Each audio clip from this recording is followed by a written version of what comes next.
გარდა მღვდელმთავრებისა და სინოდის წევრებისა დღეს სამებაში იქნებიან დელეგატებიც ჯამში 1200-მდე ადამიანი უნდა ესწრებოდეს პატრიარქის არჩევას. ვინ გახდება 152-მე პატრიარქი გავიგებთ დღის ბოლომდე.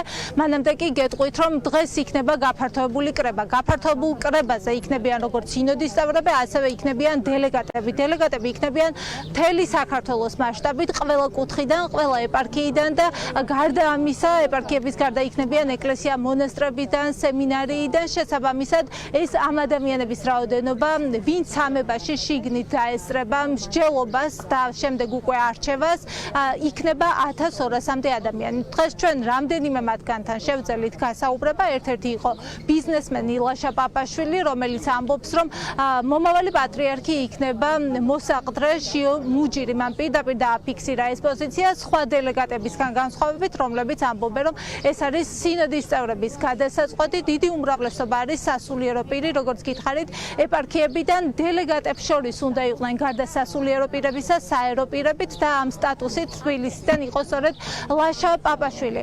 გარდა ამისა გეტყვით, რომ დელეგატებს აქვთ უფლება ასევე რომ სიტყვით მიმართონ, გაიწერა რაოდენობაც ეპარქიის წარმომადგენლებს, 3 კანდიდატის ეპარქიიდან რამდენიმე ადამიანს ექნება შესაძლებლობა რომ სიტყვით მიმართოს დამსწრე საზოგადოება, საკუთარი პოზიცია დააფიქსიროს კანდიდატებთან დაკავშირებით და გამოყოფილია 3 წუთი ამ დელეგატებისგან.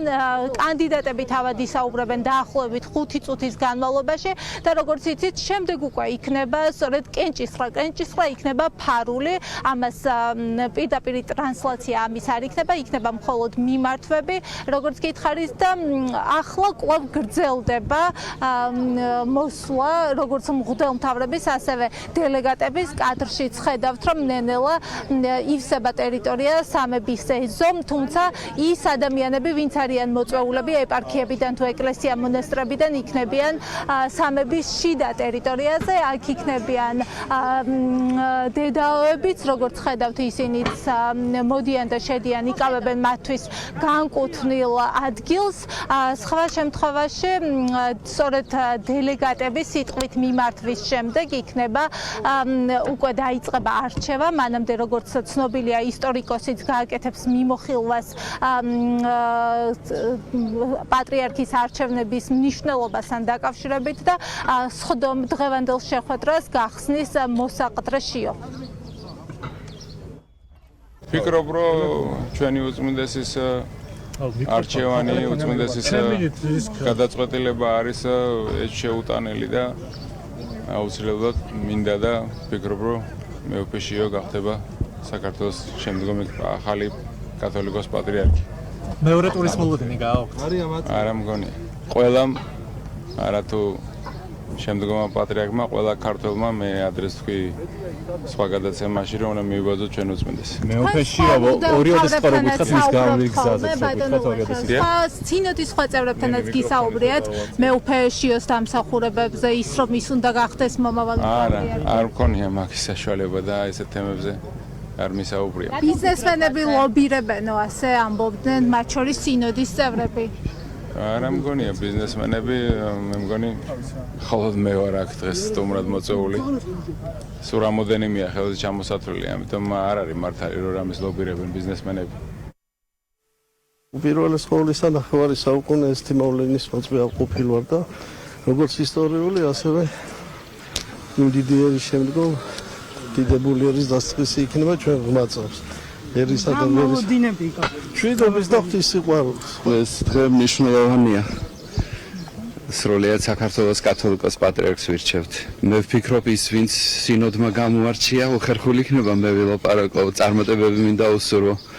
ყველას მისია ძალიან მნიშვნელოვანია, იმიტომ რომ ეს საპატიო თანამდებობასთან ერთად რაღაც ერთგვარი ჯვარია, რომელიც მომავალმა პატრიარქმა უნდა ზიდოს და ეს არ არის პატარა, ასე ვთქვათ, მნიშვნელობის საკითხი.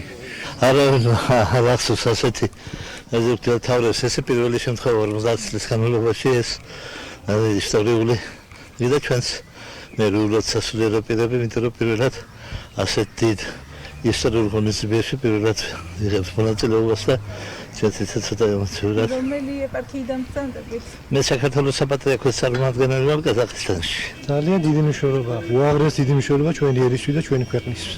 ამიტომ ლოცულობთ, რომ ღმერთმა ისეთი პატრიარქი მოულოდნელს ჩვენ ქვეყანას, რომ დაამშვიდებ, დააწმარებ, განწმენს და შეერთებს. ყველასე ღვთაური გამოწვა ღვთის სიყვარულია და ერთმანეთის სიყვარულია.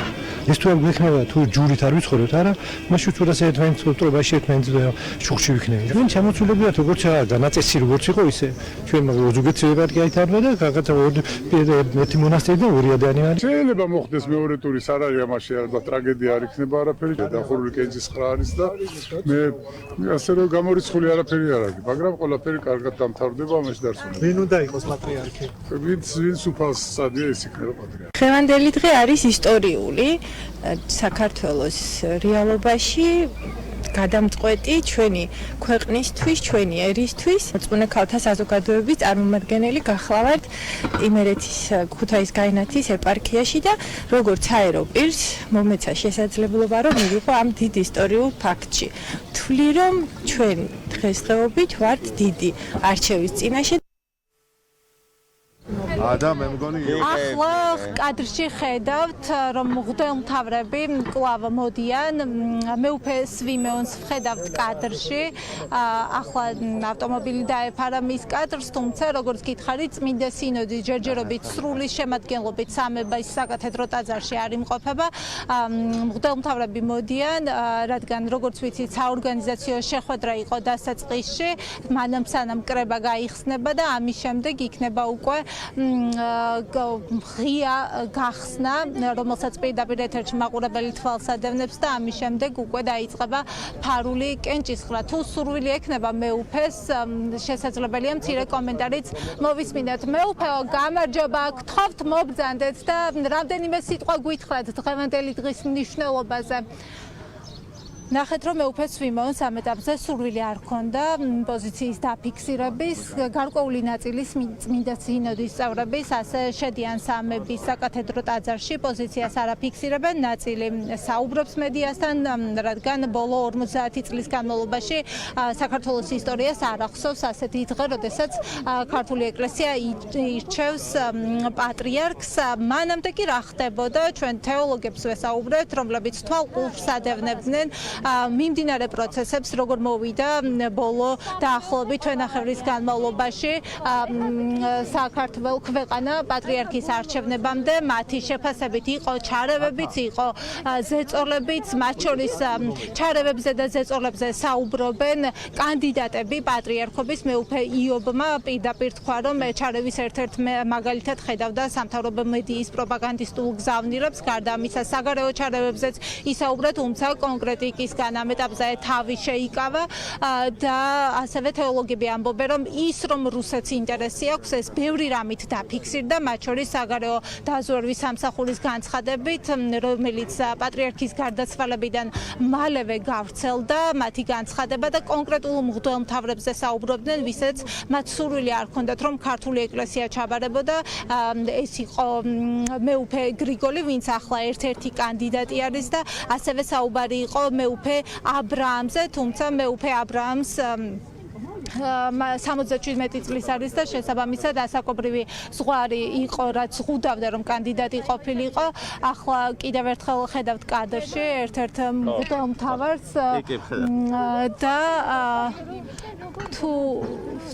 თუ არ ვცდები მეუფე დიმიტრი არის შესაბამისად გრძელდება შეკრება და დაგეგმილი არის რომ პირველ საათზე უნდა დაიწყოს სხდომა და შესაბამისად მანამდე აქვთ დრო მღვდელმთავრებს ისევე როგორც დელეგატებს შეხვედრის როგორც ხედავთ ვთხოვთ ახლა მეუფესაც რომ თუ სურვილი ექნება მცირე კომენტარი გააკეთოს გთხოვთ რომ მობრძანდეთ მეუფეო გთხოვთ მობრძანდეთ და მცირე კომენტარი გააკეთოთ გთხოვთ სალამი მეუფე დიმიტრიც ისე შედის სამების საკათედრო ტაძარში, რომ ჯერჯერობით საჯარო პოზიციონირებისგან თავს იკავებს. Როგორც უკვე გითხარით, თეოლოგები საუბრობენ იმ საფრთხეებზე, რაც აქამდე დაინახეს, რაც თან სდევდა დღევანდელ დღეს არჩევნების დღემდე პერიოდში, რომ რუსეთს დიდი სურვილი აქვს, რომ ჰქონდეს გავლენები ქართულ ეკლესიაში და საუბრობენ მათ შორის წინსწრებით იმ კანდიდატებზე, ვინც მათთვის მიუღებელია. შარევები იყო, რა თქმა უნდა, განსაკუთრებით რუსეთის მხრიდან, ჩვენ ნახეთ ნარიშკინის განცხადება, შემდგომ გუნდიაევის განცხადებაც რუსეთის პატრიარქის, რომელიც პირდაპირ მიანიშნებდნენ, რომ ისეთი კანდიდატი უნდა იყოს გამორჩეული, როგორც თქვა დაწყობს რუსეთს. ანუ არ დაუჭერს მხარს უკრაინის შეინარჩუნებს იმ პოზიციას, რაც ახლა აქვს უკრაინის ეკლესიის აღიარება, ეს მათთვის არის უკვე ძალიან გადამწყვეტი და ასე შემდეგ. ყოველ შემთხვევაში ეს ჩარევა უკვე საკმაოდ სერიოზულია, იმიტომ რომ შესაძლოა რუსეთის საგარეო მტერი სახელმწიფო საგარეო დაზვერვა არის დაინტერესებული ამით, ნიშნავს იმას, რომ ის უკვე ერევა და რა აქვს გაკეთებული ჩვენ კიდევ ეს არ ვიცით. ხო, აქ ითქვა, რომ 80 კაცი, რომელიც ჩამოვიდა პატრიარქის დაკრძალვაზე, ნაწილი დარჩა აქ და თუ ეს მართალია და დარჩა, ეს ნიშნავს იმას, რომ ისინი თავის საქმეს აკეთებდნენ.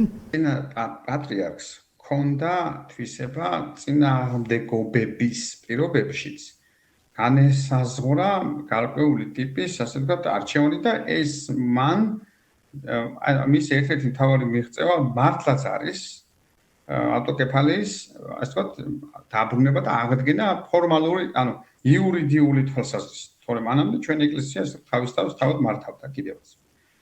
მეუფე შიომ რა უნდა გააკეთოს ამასთან დაკავშირებით, ალბათ ძნელი სათქმელია.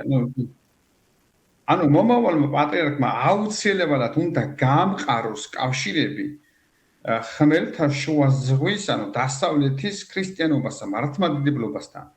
არ უნდა ყოფილიყო ადამიანი, რომელიც პირდაპირ იქნებოდა მიბმული რუსეთთან, თორე რუსული გავლენა გარკვეული ფორმით რო იქნება ეკლესიაში, სახელმწიფოში გვაქვს აქ და ახლა საჯარო მოხელეები იმას ამბობენ, რატოა საერთოდ საიდანაა რუსეთი ოკუპანტიო იმ პირობებში როცა ცხოვრობთ ჩვენ, რაღაცა გავლენა რა თქმა უნდა იქნება, მაგრამ საქართველოს ეკლესია შეეძლო გარკვეულწილად ამ გავლენის მინიმალიზება და თავის ბუნებრივ წიაღში დაბრუნება და აქედან გამომდინარე ვის აირჩევდნენ არა იმ პერსონას, რომელიც იქნებოდა პირდაპირ რუსეთის თქვათ ინტერესების გამტარებელი, ჩემთვის არანაირი მნიშვნელობა არ ქონდა და არ აქვს. მანქანა, რომელიც არის აწყობილი და ეს მანქანა არ არის მხოლოდ და მხოლოდ ქართული ოცნების, ვთქვათ, იქ წიაღში შობილი მანქანა, აქ აშკარად იკვეთება რუსული ჰაიდლაინებიც, თუმცა ქართული ოცნებაც რუსული ჰაიდლაინებით მუშაობს. თქვენ ახლა კადრში ხედავთ მეუფე ისაიას, რომელიც ახლა სამებაში მოვიდა. მანამდე ვრცელდებოდა თავდაპირველად ინფორმაცია, რომ შესაძლოა ის ყოფილიყო კანდიდატი, თუმცა შემდეგ უარი უთხრეს მას წმინდა სინოდის წევრებმა, მხოლოდ იმიტომ, რომ დიპლომი არ ჰქონდა სასულიერო განათლების. მეუფე ისაია, გამარჯობა, მოგძანდით, ორიოდე სიტყვა გითხარით დღევანდელი დღის მნიშვნელობაზე. მოკლედ მეუფე ისაიასაც არ სურს საუბარი ამ ეტაპზე. მღვდელმთავრების დიდი ნაწილი ბოლო პერიოდში, რაც ჟურნალისტებს კონკრეტული ლოკაციაზე გადმოგვიყვანეს, შესაძლებლობა არ გვაქვს, რომ მათთან ახლოს მივიდეთ, მივუახლოვდეთ და ასე ვთხოვოთ რამდენიმე სიტყვა გვითხრან დღევანდელ დღეზე. შესაბამისად, ეს უკვე სასულიერო პირების გადასაწყვეტია, მოვლენ თუ არა მედიისთვის განკუთვნილ ლოკაციაზე და გვეტყვიან თუ რაიმეს, როგორც ხედავთ, ნელა იკრიბებიან სასულიერო პირები წესით 12 საათამდე ყველა მათგანი მოვა და უკვე პირველისთვის დაიწყება პატრიარქის არჩევის პროცედურა. ჯერჯერობით რაც ჩვენმა კამერამ დააფიქსირა, იმყოფება ერთადერთი კანდიდატი სამების საკათედრო ტაძარში, მეუფე გრიგოლი იყო, რომელსაც თვალყურს ადევნებდით მათ შორის პირდაპირ ეთერში. მისი მოსვლის კადრს ჯერჯერობით მეუფე იობის და მეუფე შიოს კადრი არ გადაგვიღია იმ შესასვლელიდან, სადაც ჩვენ ვართ. ჯერჯერობით მღვდელმთავრები ორი კანდიდატი, მეუფე იობი და მეუფე შიო არ შემოსულან და ველოდებით მათ მოსვლასაც და შესაბამისად შემდეგ შემოგთავაზებთ თუ რაიმეს გვეტყვიან.